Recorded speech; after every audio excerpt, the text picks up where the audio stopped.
I was the 10th person who joined the company, essentially, including the founder. This is very much my first full-time job. And before this, I was pursuing my computer science and engineering degree at Amity University, Noida. This all could have gone very wrong at any point of time. I think for me, while I was doing all of this, there had to be a massive amount of luck for all of it to work out as well. A lot of people look to their peers to understand what's right and what's not. I don't think I ever did that.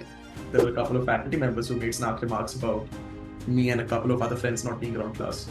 If I don't want to be in their shoes at the end of it, why should I worry about what they're saying? We do look at GitHub instead of doing a data structures test to look at a person's development skills and abilities. When I say technical interview for a DevRel role, what that meant was you ask any DevRel professional today if they love being at conferences as a part of their work, and I can guarantee they're all going to say it's one of the toughest parts of their job. When I'm attending it for my company, there is a goal attached to everything. So if, for example, I'm at a conference to generate certain leads, it means if I don't get X number of leads, probably I'm not generating enough revenue to really recoup the cost of the conference travel. People in DevRel like working with people just as much as with tech. The day-to-day work of someone in DevRel is going to have a larger aspect of extrovertedness to it. DevRel is a particularly multifaceted role, right? It's going to take you in a lot of different directions, which means you're going to have to be willing to get slightly stretched out in a number of places. Every single individual aspect of it is something you can do in your free time. You can do it voluntarily, and there are opportunities to do it everywhere.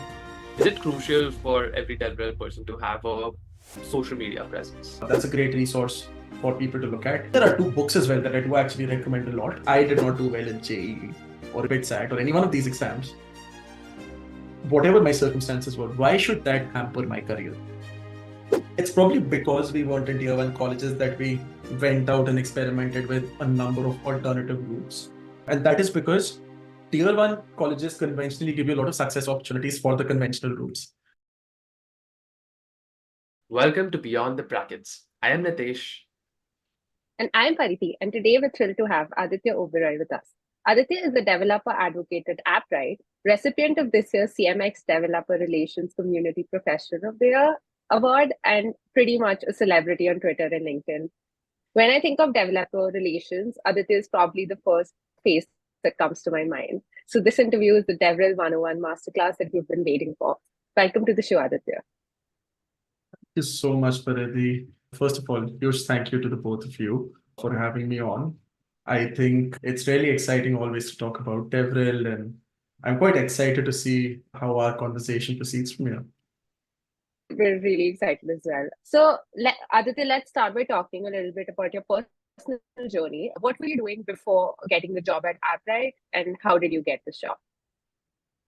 Good question. So, for me personally, I jumped into DevRel before I finished college. I don't think I waited till college ended for that, but this is very much my first full-time job. And before this, I was pursuing my computer science and engineering degree at Amity University, Noida. I did a lot of experimentation otherwise, though. I had been spending time in external communities since my second year, so that would be from about 2019. I had helped volunteer at, organize, contribute to a variety of different programs, some of which are led by major brands such as Microsoft, Google, Twilio, and I did contract for a while with Major League Hacking in their hackathon programs. I would say that even though I jumped into developer relations immediately out of college, I had been contributing in capacities fairly adjacent to that.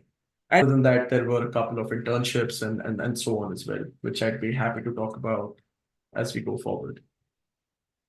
So, can you elaborate on the contributions that you were making to, say, like all these companies and the internships that you did as well? How were you getting these opportunities, and what was your role exactly during college in them? Sure. I think probably a good way for me to go forward with that sort of discussion is probably to just talk about what I did through college. And so for me, participating in communities and activities of that sort started on from first year back in 2018, where I started volunteering in a couple of our clubs on campus. For me personally, when I joined college, I think I just had this thing in mind that I know there's a lot of people who prefer strictly sticking to classwork, focusing on academics, maybe going towards research. And that tends to often be the conventional recommended path by faculty in college as well. At least it was for us. I, however, came from a residential school before that. So for me, I was just, if I don't do something outside of class, I'm going to go crazy. I entered with that sort of a mindset. And so the first thing I did when I joined college was get involved with a couple of our clubs. And because these clubs were also involved in the organization of the department's Tech Fest, which was also going to include a 24-hour hackathon, I inherently got involved with that. And so these clubs and this particular Tech Fest had a number of partners that they were working with outside of college, a number of organizations as sponsors, as partners, and in various different capacities. And so through this particular effort that we had, I came across a number of branded community programs for students, like the Microsoft Student Partners and the GitHub Campus Experts. For me, I think the Microsoft program particularly attracted me. I tried to learn more about it, what they did. And when I discovered that it was a program for students interested in tech and also interested in helping others get more involved with tech, learn about these, and so on, I think I went forward, I applied for that, and fortunately things worked out. And while first year was more for my clubs and on-campus activities, by the time second year happened, I started getting more involved in some of these programs that were more active off campus. The first one was the Microsoft Student Partners program that I got involved with. And what that did was it exposed me to a lot more activity outside of college. This included a number of tech meetups that were going on outside, a number of conferences that were going on outside. And I think I just tried to volunteer in a number of these places just because why not? I thought it'd be good exposure, could be interesting. I'd meet some new people. I'd learn about some tech that I'd never have played around with otherwise. And I think it's just curiosity that kind of took me forward towards these. But what I didn't realize at the same time was that I was getting more and more immersed in this world of communities that we're seeing so formally pronounced today. I think at that point for me, it wasn't so structured. It was just me trying to explore anything that came my way. One organization that I discovered through this was Major League Hacking, which has been the forebearer of student hackathons across the world at this point. I think they've done a wonderful bit of work so far. And I fortunately happened to be at their Asia Pacific launch because that happened simultaneously at two hackathons in India, one of which was in Delhi.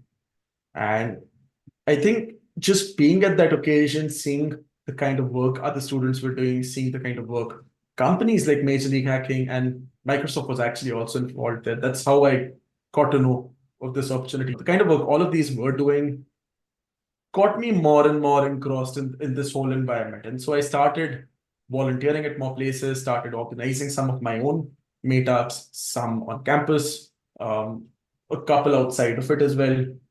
And I think at that point, for me, it's just one thing I realized by the time second year came to a close was that communities was a space I wanted to be around, regardless of how I was involved in it.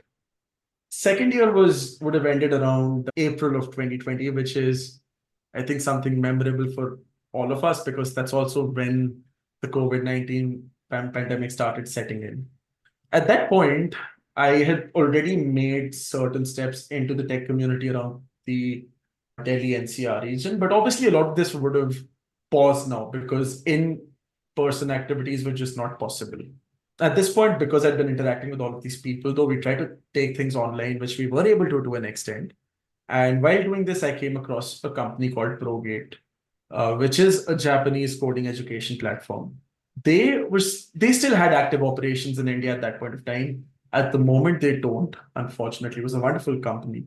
Since they had activities at that point, they had started hiring for community interns. People who could help grow their community, reach out to different student communities and colleges and universities. And I applied for that company just because I came across them on LinkedIn.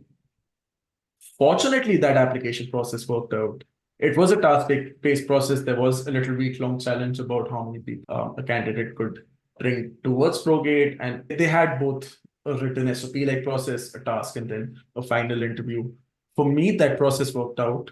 And so that actually led to my first formal community management or community growth gig, actually, because I spent 5 months as an intern with ProGate in that particular capacity. I got the opportunity to build different community programs, lead them on my own. And I think I do have to credit my manager at that point. I'd probably give him a shout out here. His name was Shun Uno. He was especially supportive through all of that. And so I think because he was there to back me and back my fellow interns, we had a good team. We were a tight team of people. And because he was very supportive, I think we were able to experiment and learn a lot through that experience. And so I spent 5 months with ProGate as a community management intern. At which point I'd still been volunteering outside. I was still involved with the Microsoft program. I think that's probably where I've contributed the most through my journey so far. But by 5 months, I felt like I'd hit a kind of a stop on my learning curve. And so I opted out of the internship at that point of time, which my manager understood fairly well. He was fairly supportive of the timing and he understood where I was coming from. Fortunately, however, in a very short bit of time, ProGate had a new opportunity come up, which was a user researcher internship, which was going to be focused more around ProGate's growth and product strategy for the next year. While, of course, this was directly relevant to some of their community activities, the role in itself would have allowed me to execute in a very different manner, tackle different challenges. And I think that actually sounded particularly interesting to me. So that challenge is one that I took up again. So I spent 2 more months at ProGate after that as a user researcher. And I think that experience was particularly helpful. I worked with Shun again as my direct manager, and I worked with some more folks from that team, both in India as well as Japan. That again widened some of my own horizons because it exposed me to a very different front that I never would have probably expected to see otherwise. After 7 months, and this is well into my third year at this point, I'd been active in communities. Online communities for us had worked out very well. I had fortunately gained traction through ProGate as well as some of my other independent activities because not only was I contributing to these programs like the Microsoft Student Partners, which also got rebranded around that time to Microsoft Learn Student Ambassadors, and I'd gotten more involved with hackathons through MLH, as well as independently. I think things were going well for me, at least to that point. But I think one thing that I started recognizing was that while I was doing all of this, some of my technical skills had started taking the backstage and were receding. And so for me, I came to a realization that had I picked up another similar opportunity, I probably would have gone so far away from working with code that I would have been too afraid to return to that. And so even while I was involved in volunteering in hackathons and communities and so on, I think after this internship, I actually took a back step from that to spend more time growing as a developer as well. So even if I was going to hackathons, I was building a lot of projects. I actually did a dedicated software developer internship after that. The one fortunate thing for me, at least, was that because I've been involved in the community for so long, I had access to a lot of good people, good mentors, and I fortunately ended up interning under one of them. So I worked with Gaurav Chauhan from Indore at TechDome Solutions. They're a consultancy. They do a number of software projects and products. And I got a chance to work with him on a tech stack that I was personally interested in. And I think that was another really good experience to help let me gain a lot more context of how I wanted to stay involved in communities, whether I wanted to spend time as a developer, and just for me to figure out what I wanted from my own personal goals and how I wanted to focus myself. So at the end of all of this, and this is closer to, of course, third year finishing off, I recognized that for my career, what I wanted was some kind of role that would give me a sort of a balance between A, working with communities and people, but also with tech. I did not want to be so far away from it that I wouldn't get to work on tech. But at the same time, I didn't want tech to be my day-to-day and every single hour. That's not something I wanted my focus to be. I wanted a kind of a balance between those responsibilities. And so that's where developer relations came in as an option and as a career prospect. Now, while of course this is something I recognized only closer to my final year, the last 2 years, everything I'd done had been for all of these kind of helped me build the necessary skills for a DevRel professional anyway. Because if I was building and working with tech, that of course is something you do need as a developer advocate. If I was contributing to communities, helping organize, if I was supporting in other capacities like a speaker or while working on content, I think all of these somehow just led to the kind of necessary skill set you need for someone in DevRel. And so while I came to that decision, I think I'd already built up a relevant skill set. So fourth year, that at this point, we've come to June, July of 2021. That's when fourth year would start for me. I started applying to some of these companies. Fortunately, I came across Appwrite on Twitter at this point of time. Late in July, I applied to Appwrite. August, I had my interviews, and the 1st of September of 2021, I started working part-time at Appwrite. And I'm still with Appwrite today. So it's been a fun journey so far. Yeah, that's This quite a journey. this is incredible. Okay. While you were speaking, it is so easy for me to forget that you were still in college. So you were saying like you did 7 months at this company from Japan, and then Yeah. another few months from working for Microsoft, and then did this internship and that. And I kept forgetting that you are still in college all along. So tell me, was it normal for people from your college to be doing so many stuff and reach out to all of these Absolutely companies not. and yeah. So I'll be honest. I think this is one thing I noticed is where a lot of people look to their peers to understand what's right and what's not. I don't think I ever did that because I think for me, and this kind of sounds cocky sometimes, but I don't think there was a lot I could take if I just looked at what everyone was doing around, right? Like I think for us, communities even today as a career are still at a nascent stage. It's been around for a long while, but as a domain to receive the widespread acceptance that it does, like you'd look at software engineering, for example, or you'd look at marketing as a domain, or you'd look at sales as a domain. I think communities and developer relations still have some way to go. And so for me to seek that kind of validation within my peers was probably not going to be possible. yeah. I do have to mention though that through this journey, I did get access to a lot of very good mentors. Like, for example, a few people that I always give shout outs to. Paras Pundir from Community Folks. He was a very helpful early mentor for me. Vivek Sridhar from Microsoft. He's been particularly beneficial. And I think Microsoft was a big support system for me because the Microsoft program I was involved in was straight from second year start till the end of my final year. So I spent 3 years in that program. And I had access to people who were active in their developer relations team. I had access to the program managers. The program actually features people from all around the world. And so that network was particularly one that helped me because I saw people who were going out of the way to do these things in those programs and in those communities a lot more than my own college.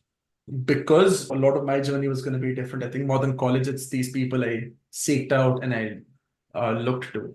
And I think that was helpful. And even from the Microsoft program, I think there are people in India who've built their journeys in communities like Yash Raj Nayak, who's currently involved with GitHub. And there are a number of other people, but I think for me, these people I do always have to shout out because they were particularly influential in my journey. So I instead seeked people of this sort rather than my own peers. I think it was actually really helpful because they had faced a lot of these challenges and they had seen struggles that we probably wouldn't have to because they went into a domain really unvalidated. I think for us, we still had these people to look up to. So it made a big difference for me, at least, to have these people around. That is so It, smart. Yeah, I remember my college, and it's really difficult to not do what everybody around you is doing. And I'm assuming that's the same for It's you. tough as Yeah. well, right? Like I know for a fact, because I was involved in clubs and all of these first and second years, so I'd be out of class a lot. And forget students, I think even faculty members used to comment about that. Like I, for a fact, remember friends telling me that there were a couple of faculty members who made snark remarks about me and a couple of other friends not being around class. And it's just at that point you've got to let go of it because there's no point dwelling on it, right? They're not doing what you're doing. If for me, a faculty member might make a certain remark, but if I don't want to be in their shoes at the end of it, why should I worry about what they're saying? At that point, I think to some extent it was risky as well, because this all could have gone very wrong at any point of time. I think for me, while I was doing all of this, there had to be a massive amount of luck for all of it to work out as well. But yeah, like it's just you've got to let go of some of that and keep your head down and keep working and hope it works out. yeah, Love that. yeah. I think like school teaches you to follow your teachers, and then suddenly you're in Yeah. college and you're supposed to carve out your own path. I think That's it's funny actually because school is actually where I got more encouragement for these sort of things. I think my school encouraged yeah, more of doing stuff outside class than college, which is probably why I had the courage to take these risks as well. Because so I went to a boarding school called the Doon School. I think for me that was a very influential factor because there we had teachers who encouraged going out of the way to learn more about new things, about what's happening in the world, even if that's not expected at your educational level. And because we built up a certain core values, I think a lot of my peers and I, we did fairly well through college and immediately after as well. And I think it goes back to school days, the kind of values we picked up there. So I think because school is where I picked up some of those values, I was willing to deny that maybe my faculty members are not, and that I just had to believe that what I was doing was going to work out eventually. Mhm. yeah. So, I also want to really know what the interview process at Appwrite looked like for you at that point. So you were dabbling with code and you were also part of communities. So how did the interview process go like? Sure. So Appwrite's process then, and I think even today, we've got a fairly holistic process for developer relations roles, and even for software engineer for that matter. We don't have a concept of whiteboarding. We don't do DSA interviews or your conventional interviews because we're a small company. We're gonna have to pick people who we think are versatile enough to work with a number of development stacks, or they need to shift towards what we've got. Lead code may not always be the best kind of representative of that. And so the way we evaluate and interview candidates is, for me at least, at the application stage, we had an SOP like question about why I felt like I could contribute a lot to Appwrite's DevRel efforts. I think for me, just because Appwrite was such a thorough developer tool, and because I had some amount of experience supporting developer tools through the programs with Microsoft, through a program with Twilio as well, I felt I had value to create. It's shared already. The other thing they did before they brought me onto the interviews was a review of my GitHub. Now, the GitHub review is something we still do very actively because we are an open source company. Our product, our core product is open source even till this day. And so, keeping in mind our own values and the kind of work, we do look at GitHub instead of doing a data structures test to look at a person's development skills and abilities, to look at what kind of projects they work, what kind of contributions they make, even if that isn't to Appwrite, but in other places. So even though I hadn't contributed to Appwrite, because I was actively building stuff, that kind of represented what development skill I could bring. And because some of that was up to the mark for what we do require from developer advocates, the kind of projects I had, the kind of work that I was able to showcase, because every single project of mine is available on my GitHub at all points of time. So that actually helped bring me onto the interviews. Once I made it till that point, we had 3 interviews. The first one was more of a get to know interview where I met 2 of our founding engineers. We talked about my experiences with projects and with hackathons. We talked about my experiences in communities, both as a participant, both and as a contributor. I talked about the events and the hackathons I had organized and the kind of contributions I'd made. Plus, we talked a little bit about Appwrite, the tool itself, some of the SDKs, and some of the tech I liked to work with. I think that interview went fairly well because what that led to was a technical survey. And so what this survey did was it asked me to self-rate myself on specific different technologies.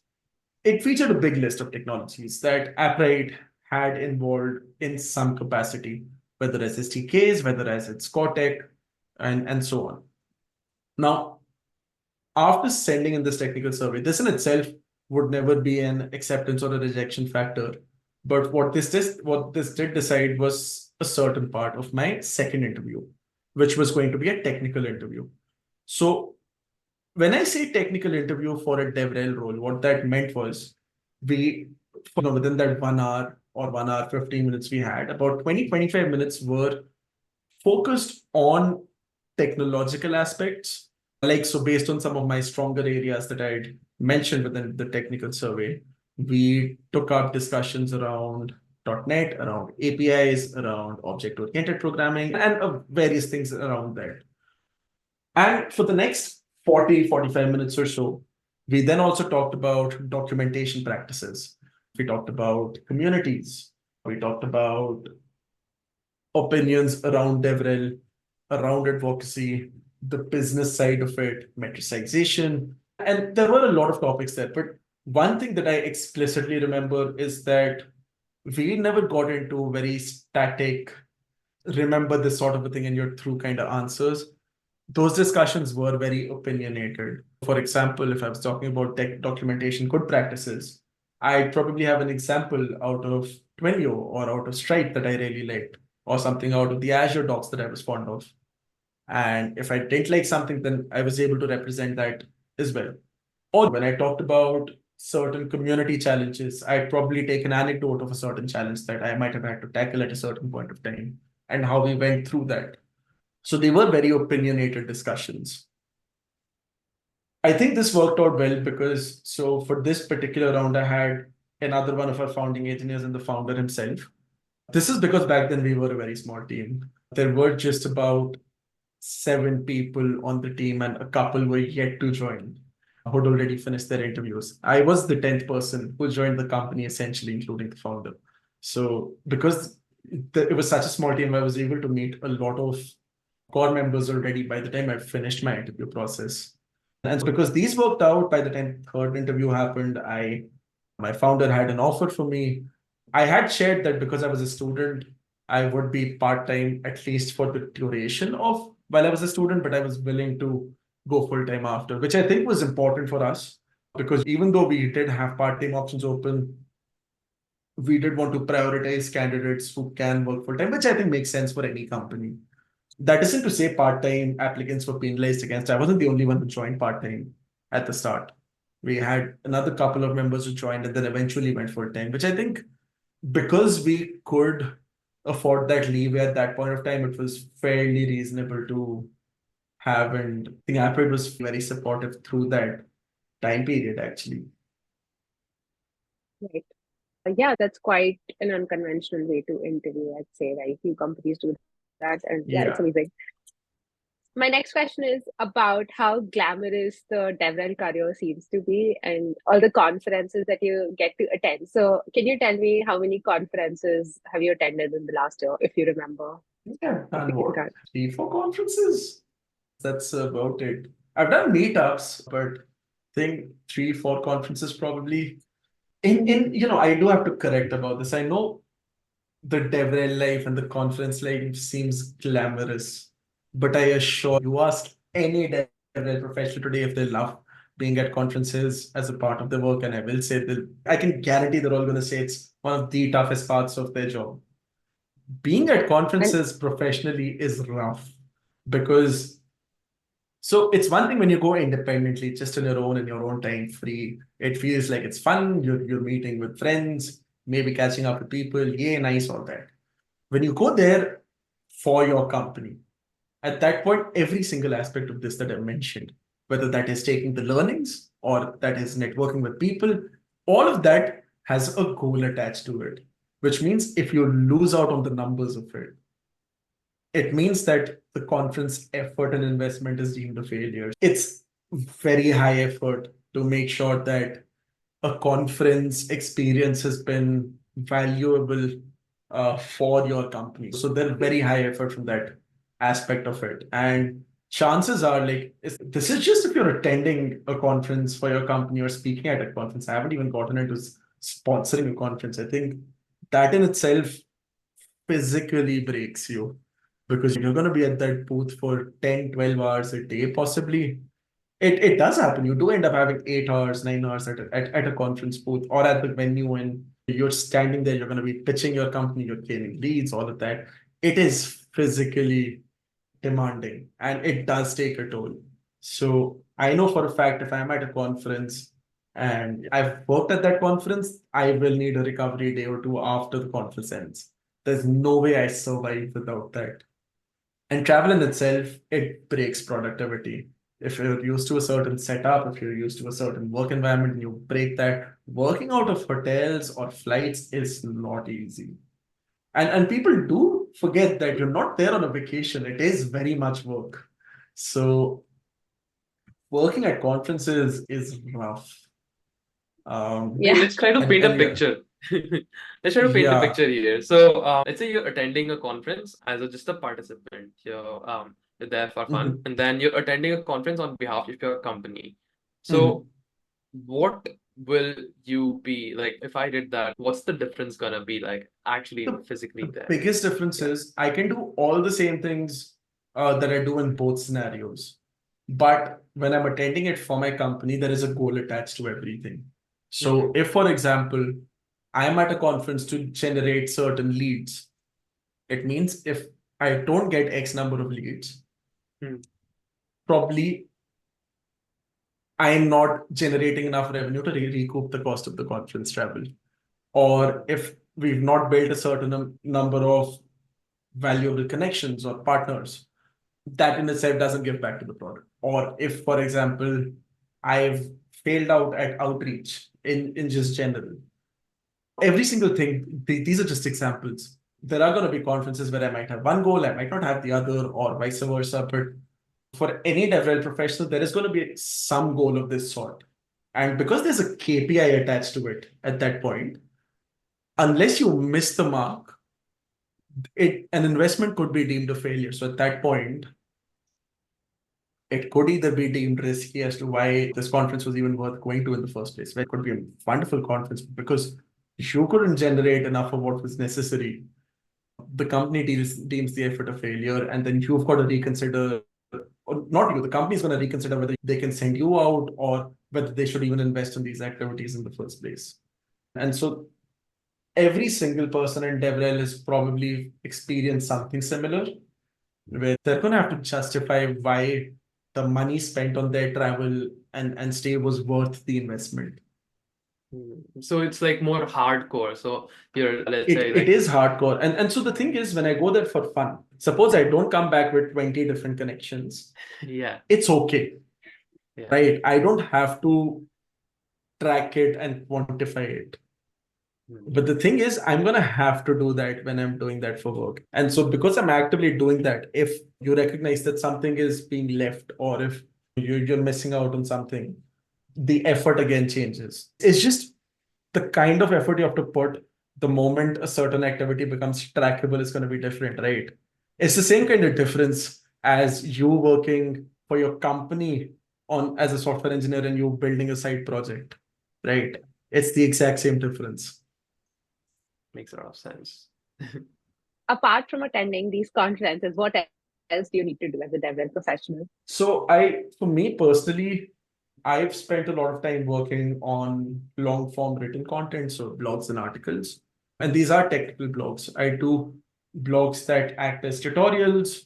or will help expose new audiences to what Appwrite can do. Content is a part of it. Written is something I do. There is another team member of mine who focuses primarily on video content. We do a lot of community activity as well. I do help manage our champions program, but even other than that, I have team members who focus on different community activities, events, office hours, things like that.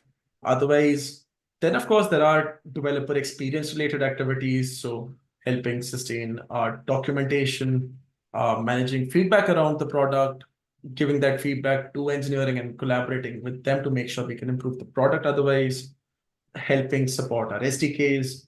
Then, of course, there is ecosystem development, where we're talking about applications built with Appwrite, for example, which is also something I do a lot. And so ensuring that we're not just talking about Appwrite, but also showcasing what people can do with it. And so tomorrow, if, for example, someone needs to discover a product that uses Appwrite, both to treat as an example of how to build with it or to understand potential, there's a lot. We've got all of these different facets that way. Now, these, of course, are some examples based on work my team and I have been doing. There could be individual aspects to it that could vary from team to team. Like some teams are going to have a bigger focus on community management. Some teams are going to have a very dedicated developer experience focus, where they're the ones who own integrations or SDKs or things like that. Some teams will have a bigger focus on event strategy, and it does vary a little from team to team. Got it. Can you also talk about what's an important thing that remote work has enabled for you in your personal life? Remote work? Yeah. I think for me, my favorite aspect of remote work has been, and this is something I do say based on working both at ProGate and at Appwrite, is that it has given me access to people from different cultures and from different countries. I think for me, that's probably the most special part of it. Because even though you don't need to necessarily be remote to do DevRel or work in communities, the fact that I can access people from entirely the other side of the world and collaborate with them and learn from them is immense. And I think that's probably the most wonderful part of that. Makes a lot of sense. Yeah, so let's move on to like the second segment of our podcast, where we'll be asking you for a bunch of advice for our listeners. And yeah, so the first question there would be, let's do a comparison between DevRel versus software development as a career. In your experience, what type of people are better suited for a DevRel career, and what kind of people are suitable for a software development career, and vice versa? Yeah. That is such a tricky question, if I'm honest, because then I want to make sure I respect both groups. Because I have a lot of respect for both groups personally, I think the way I see it is that for both kinds of people, the first thing is to be a technologist. You can't do either of those jobs without actually wanting to work with tech. In my opinion, I think you could not want that. You can do the job for a while, but to really grow within it, you first have to be someone who loves and enjoys working with tech. Because both roles are going to make sure you do a lot of that. The difference is with software engineering, chances are you will maybe have a limited amount of breadth and eventually get more and more depth into tech. Or if you switch a lot, you could actually get that breadth as well. That's very well on the individual. With DevRel particularly, there's a higher chance you'll get more breadth of technology than depth, because your role is a little more experimental. You're showcasing more. I might not build the kind of software that gets 1 million users per day, but there's a high chance I'll have to build examples that go forward to 1 million people one day. So I'm going to have to build examples that can appease to that sort of a group. And so it's just, you've got to be a technologist first for either of those roles. The difference is with DevRel, the way I see it, and a number of people who I have been collaborating with, who I look up to, the way they also agree on this, is people in DevRel like working with people just as much as with tech. Now, this isn't to say people in software development hate working with people. That's not it. That's not the implication. But the day-to-day work of someone in DevRel is going to have a larger aspect of extrovertedness to it. you're going to constantly be working with people from around, whether they're members of your community, whether they're members of your customer base or your audience in general. And so you've got to enjoy working with people just as much as, working with the tech. And the job of a software developer is first to make the tech better. I think the job of someone in developer relations is to make sure the enablement of people is a bigger priority. And so you do what you do for the people you're supporting. Now, whether that leads to making the tech better is, of course, that's going to happen. But enablement becomes a bigger goal. And so it's just, there's going to be more of a people-oriented aspect to it. I think for that matter, probably one of the closest examples of skill sets, at least, that I've seen for DevRel, more than software development, is something you'd see with sales engineers and solutions engineers, actually, because of how they're constantly working with people as well. The only thing that starts differing then is the kind of goals they might have as individuals and the kind of growth strategy the product itself might have. But that's probably the closest role you'll see in terms of skill sets. Nitesh, do you want to take Yeah. the next one? Yeah. This is fascinating. Okay. So you have like basically worked towards a DevRel career all through college. So it was By circumstance, but yes. yeah, so it's almost that quote that Steve Jobs had where you can only Yeah. connect the dot looking backwards. Exactly. And that's what happened with you, it feels. Yeah. Which is fascinating. And I want to give like the listeners more of a straighter path towards a DevRel career if they want so. With that in mind, what advice do you share with your developer friends when they ask you how to get a kick-ass DevRel job like you have? So the first rule for anyone who's new to tech in general is to first be a technologist. First, work with tech and learn to love tech, because being a technologist is the prerequisite of working in DevRel. By the way, just as a disclaimer, when I do refer to DevRel, I am referring more to roles that are oriented towards developer advocacy or developer evangelism. Community management, of course, becomes a slightly different tangent, which does often be a part of DevRel teams when it comes to DevRel teams, of course. But I do say this more so in context of developer advocacy and evangelism. The first thing you have to be is a technologist. If you're not that, you're not going to work out in DevRel. Because if you're not able to play with technology, if you don't enjoy doing that, you'll never ever get to understand how things work. And if that doesn't happen, you can't propagate anything forward to your community or your audience. And so the first rule always is to be a technologist. And the second thing that I mentioned to people is, unless you're 110% sure that you want to take steps towards developer relations, please do not do so. And the reason I say this is because DevRel is a particularly multifaceted role, right? It's going to take you in a lot of different directions, which means you're going to have to be willing to get slightly stretched out in a number of places. You're going to have to learn to experiment across. There's a lot of context switching at times. And one thing that will make it difficult is for you to be a specialist. So if you just want to be a writing specialist, or if you just want to be a development specialist, DevRel is going to make it difficult for you to be that sometimes.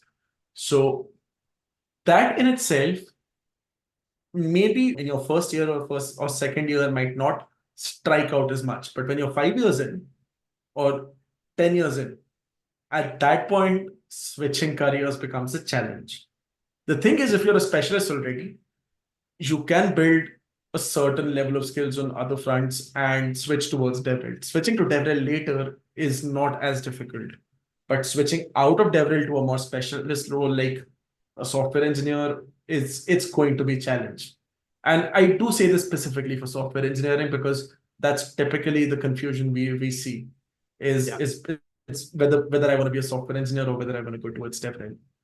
If you're confused between the two and you don't know which way to go, always pick software engineer until you're 100% sure, simply because it's going to be easier to shift to DevRel from software engineering than the other way around.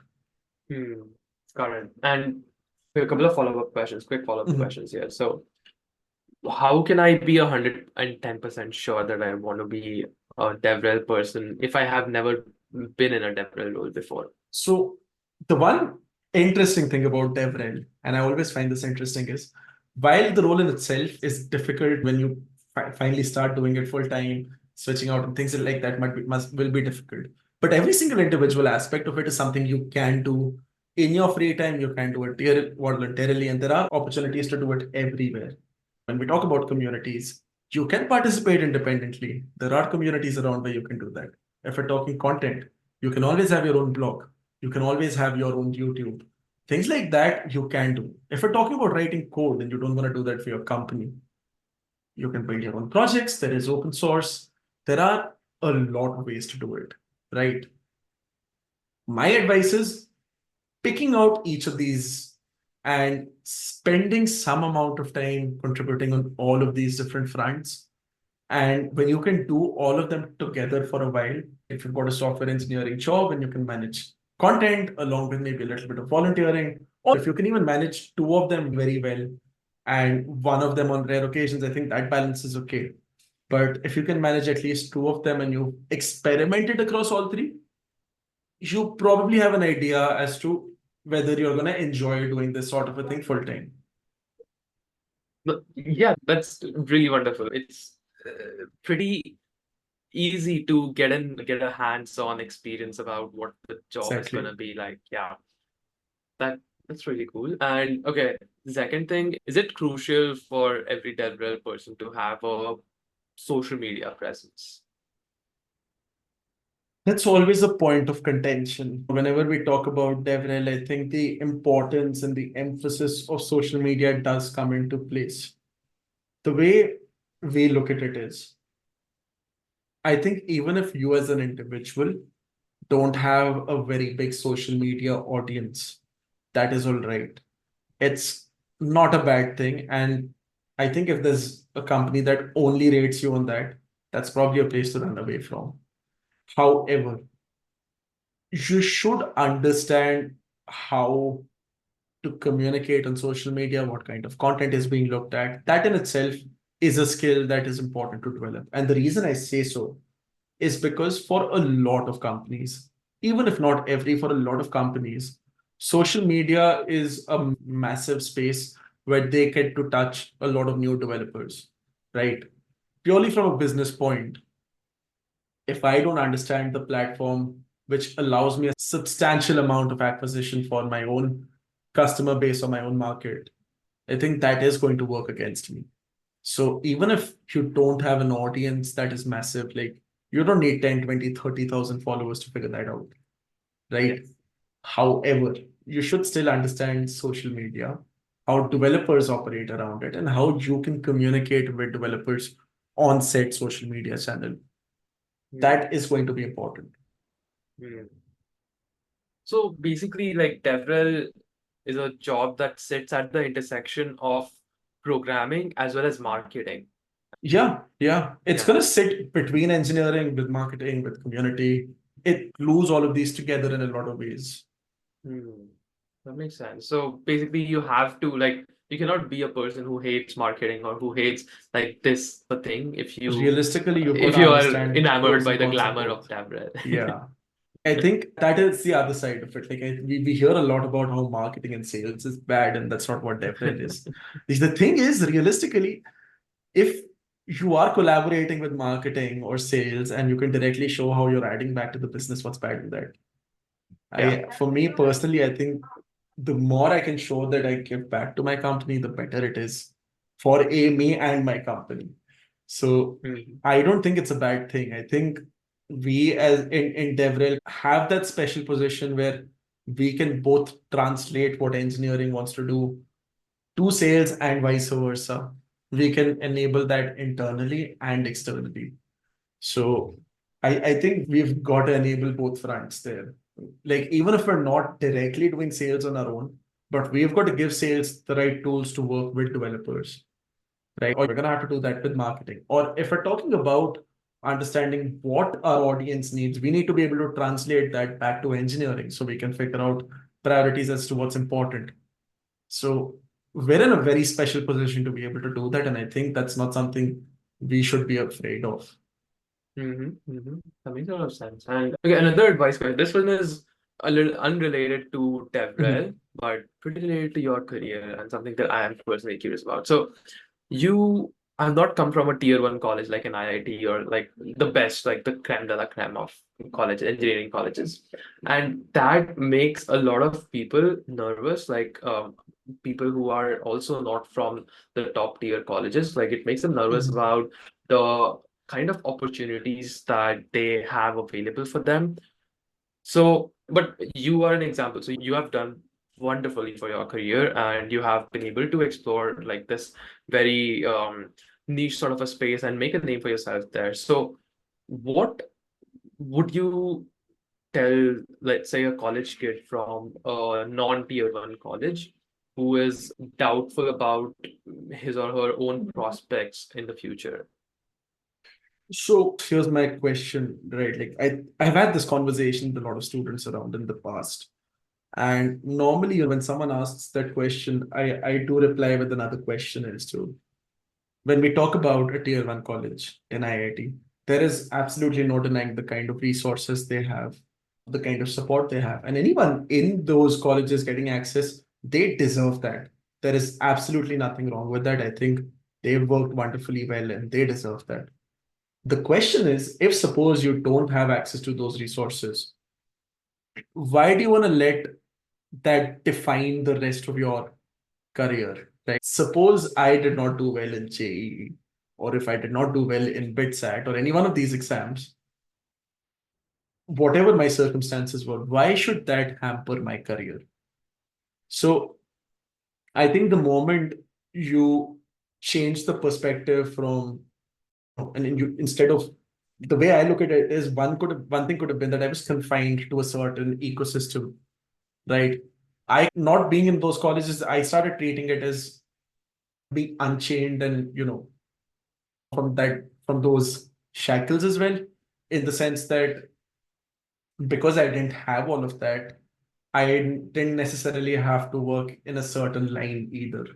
It gave me more opportunities to experiment. It decreased the pressure, in fact, to experiment, right? Because you know that whole saying, right? If a student doesn't get 95 every single time, but there is 65%, the expectations are a little lower as well for the rest of the world. I think it does change the way the rest of the world puts pressure on you. I think that worked well for me. And the other thing is, just because I didn't have an IIT doesn't mean I can't do well after, right? At that point, that depends on me as to what I want to do, whether I can still continue working and making the best of what I have. And even if we look at the benefits of what an IIT will give you, whether it's access to peers, access to resources, access to alumni, access to good education, independently, none of them are entirely unavailable. Maybe, yes, the one place where I will say there is a difference in resources is research facilities. But considering that wasn't my goal, all of the others were available anyway. Why did I have to depend on college to get all of that? Yeah. So I think yeah. what that does there is you stop putting accountability on your college for your success and start taking it on your own. That's something people have got to do. Every single person who starts claiming that they had a tier 3 college so they couldn't make it, chances are, yes, the number of opportunities you get will be lower, right? But that doesn't mean there are zero opportunities around. And just because you couldn't get that absolute best opportunity in the first year of your career doesn't mean you won't get it in the fourth or the fifth or the 10th, right? In a total stretch, a career stretch, which we can consider from your undergrad till probably retirement, that's about 40 years you've got. Even if it didn't work out in 2 years, doesn't mean it won't ever work out, right? But you're going to have to be willing to play a long-term effort where you spend 3, 4, 5 years and things work out. Like for me as well, while this fortunately worked out, there were 2, 3 years of effort that went into achieving the kind of role I had. And that was all that effort was effort aside from anything college did, right? So if you give 2, 3 years worth of effort aside from college, you're going to be getting good opportunities as well, but there is going to be hard work that individually you're going to have to put in. There's going to be accountability you have to take for that. I do have to acknowledge that, of course, in this, I do come from a certain amount of privilege where I did have a certain risk-taking ability. But in my opinion, I think there are opportunities for everyone to a certain extent. And it really does come down to how much effort we can put in to take the opportunities we're seeing. Yeah, I found the same thing to be true. When you don't come from a tier one college, then you basically have to find out like a different path, and you have to carve out your own path, and that can lead you to interesting places. Yeah. If we just take an example of this podcast, this has not been intentional, but almost every guest that we have had on this podcast has been somebody who Every has not guest, been to a team. not Okay, all every guests. guest. Okay, so that's 10 out of 10 guests are not from a tier one college. And You know, it's we are always not. interesting is that you mentioned that. And I think it's probably because we weren't in tier one colleges that we went out and experimented with a number of alternative routes. And that is because tier one colleges conventionally give you a lot of success opportunities for the conventional routes. So a lot of people, because they have success opportunities available on a certain front, don't end up always needing to go outside of those. Now, some probably will. There's absolutely not denying that, but most people don't need to. Whereas it's just probably we took a different set of opportunities because uh, we maybe saw relatively lesser support on a certain front. But I think that's a good thing. I think it's just because these worked out because other ones didn't doesn't mean these are bad opportunities, right? They're fantastic opportunities in their own place. Love this. Okay, I completely agree with you. And yeah, this was a really lovely segment there. Okay, now jumping to the final segment of this episode, which is the Let's Get Nerdy segment, which is where you'll ask you to share your favorite resources to get into the DevRel career. So, what are your favorite resources? This can be like a newsletter, book, course, or anything. We will link to the full resource list that you give us in the show notes so listeners can give. But yeah, just tell me your top two, three.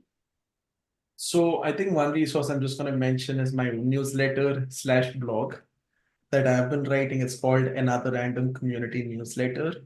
And it's where I share some of my own opinions around the tech space, around DevRel, around communities. And so there is some DevRel relevant content there that I will write. It's available on, and I can share the link for that otherwise. Yeah. Other than that, I think a few resources that I'm very fond of. First is developerrelations.com. They're the same people who run the DevRelCon. It's managed by the team at Hoopy. And they've got a wonderful set of blogs and talks from these conferences and otherwise. That's a great resource for people to look at. There is the Developer Avocados newsletter, which is managed by a couple of very active developer professionals, Julia Bairo and Alex Lakatos. Wonderful resource there again. There is a newsletter by Sam Julian that has been a wonderful resource for people moving towards developer relations as well. That's a newsletter I've learned from. I think for newsletters, these three I do is always. These two are two shout outs, developer relations.com. They've actually got their own newsletter as well, which kind of aligns with their blog and content. Then there are two books as well that I do actually recommend a lot. The first one is a book by Caroline Luco and James Barton, which is called Developer Relations. It talks a lot about building successful developer programs. That's a really good book. And another book that I do want to mention, it's called The Business Value of Developer Relations. It was written by Mary Thengwell. And I think that's a really valuable book as well. Plus, that way, there are a number of content creators who've got wonderful content around DevRel and communities. All of these resources and their creators are people to follow. John O'Bacon would be another one. There are a number of developer advocates at Microsoft that I'd always shout out, and some of their alumni as well. Microsoft, people like Scott Hanselman, always people to follow. there's so many names I think I could mention at this point. Yeah, we'll just It's gonna be an keep it to open the show world. notes. Yeah. So I can probably share some of these links and we can have them on later on. Definitely. Yeah, let's do that. This is really helpful. All of these are names that I, as somebody who is not in the DevRel industry, have never heard of before. So that tells me that these are really specific and helpful resources. Thank I you. think it's just there's a lot of people to look up to that way. I think the best thing about DevRel is that while it's a small space, it's one of those where we're all trying to help each other because we realize that it's a small space. So if you're making good efforts, if you're making the right efforts, there are always going to be people around to help out. And that is just one thing very special about DevRel as an industry. We take care of our own. I love that. Okay. Now, what tools do you use and love at work? And are there any underrated tools out there? I think the one tool I can't live without is my calendar. If something is not on my calendar, like a call or a meeting, it does not exist. Which means if we had a chat, you said you'd have a call with me, but it's not on my calendar. I'm sorry, it didn't exist. I don't believe you. We're not catching up. I think my calendar is the one thing I can't live without. Aside from that, there are a number of tools that you can use for note taking and things like that. Obsidian is pretty interesting. I know at work we use Notion a lot. I think even if you just use something like Google Sheets, as long as it works for you, it's helpful. But I think more than the tool, it's really the practice of just documenting and having things written as much as possible. If you need a diary instead of Notion for that, please use a diary. But the rule is document as much as possible. That's just that one practice in itself makes all the difference in the world. That and calendar everything, please. Like, I think, yeah, that's the handiest tool that has ever been exposed to me. If I wouldn't have a calendar, I wouldn't be able to survive at this point. Love it. And any underrated tools that you're using that can be like non-documentation related tools as well. I think like calendar.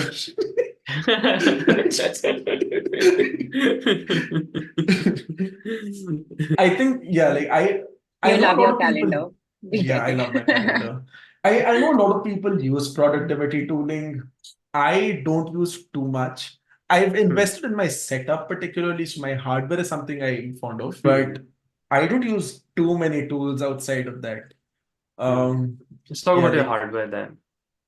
my setup. I like my setup.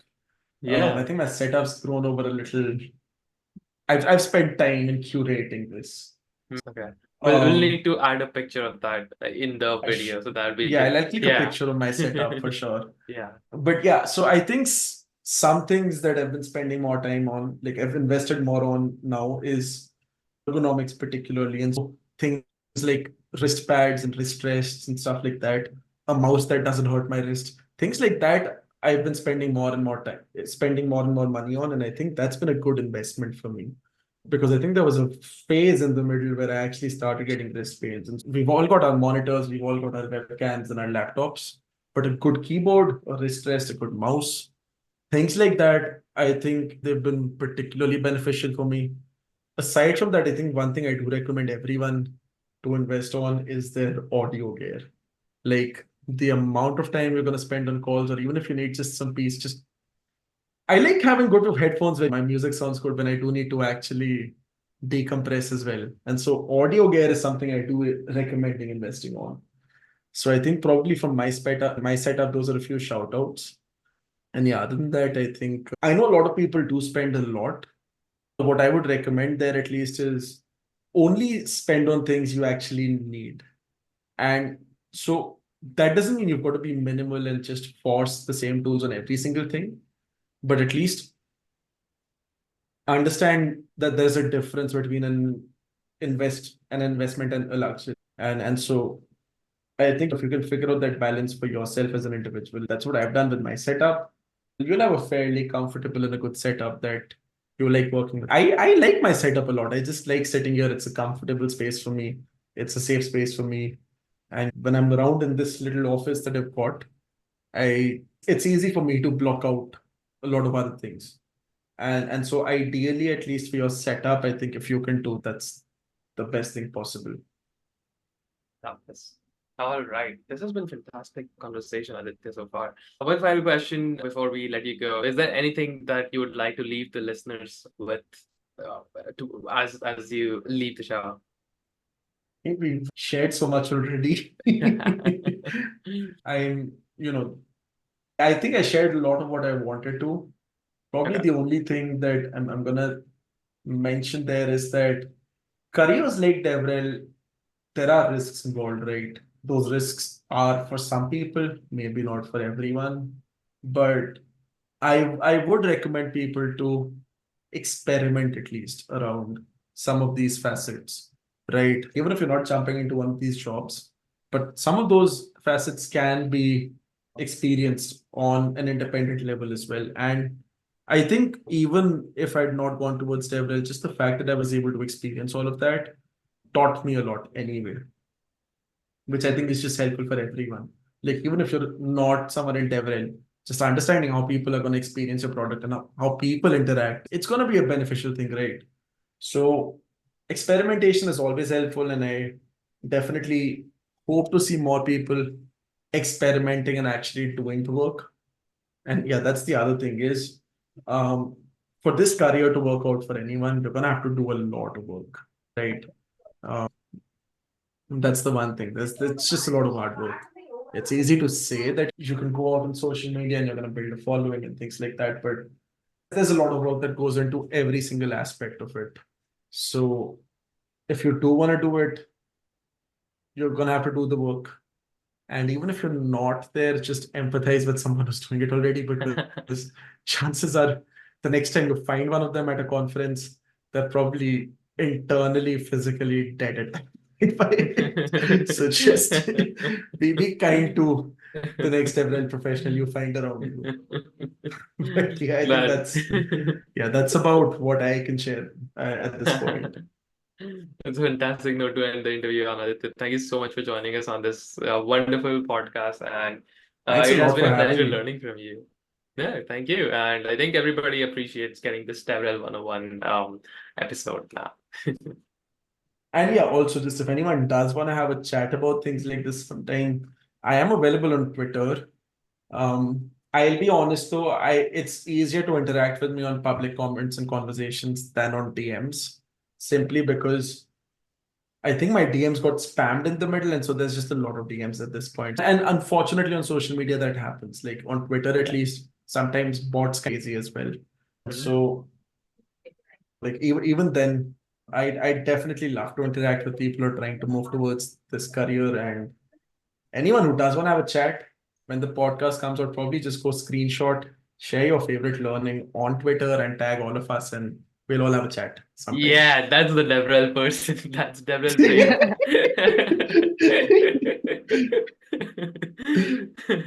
Love this. Okay.